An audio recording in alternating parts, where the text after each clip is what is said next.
বগুড়ায় নির্বাচন কমিশনার রাশেদা সুলতানা বলেছেন, অবাধ ও সুষ্ঠু নির্বাচনের পাশাপাশি ভোটারদের ভোটাধিকার নিশ্চিত করার লক্ষ্যে কমিশনের এত আয়োজন।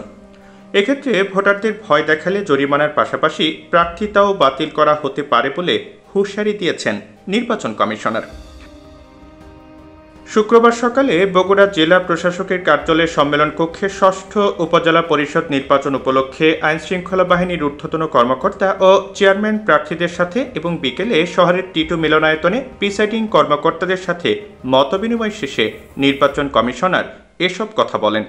এই ইলেকশনগুলো আমরা চাচ্ছি যে একটা অবাধ, নিরপেক্ষ, সুষ্ঠু, সুন্দর ইলেকশন হবে, যেখানে ভোটাররা আসবে, তাদের ভোটাধিকার তারা সুষ্ঠুভাবে প্রয়োগ করবে। তারা যেন কখনো এটা বলতে না পারে আমার ভোটাধিকারটা আমি প্রয়োগ করতে পারি নাই। এই পরিবেশটা তৈরি করার জন্য এবং সব এইভাবে ঐক্যবদ্ধভাবে কাজ করার জন্য প্রার্থীরা তাদের আচরণবিধি মেনে প্রচারণা চালাবে। যাতে হবে কি পরিবেশটা সুন্দর হবে। পরিবেশ যদি ভালো হবে তাহলে ভোটাররা আসবে, নির্বিঘ্নে ভোট দেবে।